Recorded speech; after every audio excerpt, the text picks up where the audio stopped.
Yeah, I think a fair number of the volunteers were confused. They just didn't know how to explain it. In fact, they were kind of troubled by it.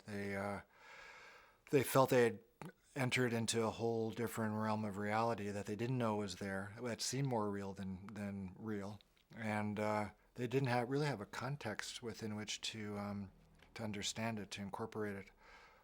So I think some people just threw a blanket over it, so to speak, chalked it up to experience, and then went on their lives. Um, Others uh, tried to understand it the best they could, and I think what was probably the most, kind of I think the thing that was the easiest for people to do was just take it at face value. That DMT thrust them into some other place, and when they were there, they were there, and when they weren't, then they weren't.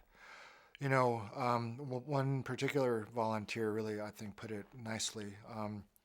He was of the opinion that where he went to on DMT was just going on, kind of on its own.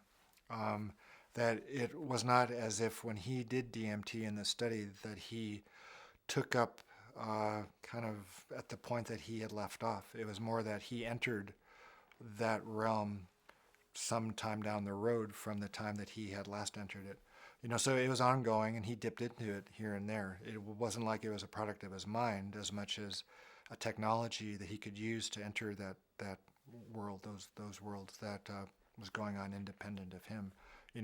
So he'd be there one time, then he'd be there the following time, and time would have elapsed in that realm just as much as it happened in this world.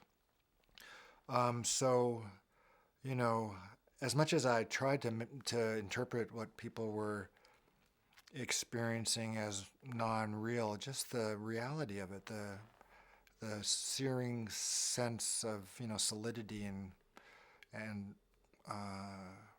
just the truth of what they were experiencing, that made them really not want to swerve from attributing autonomous, independent existence to those things.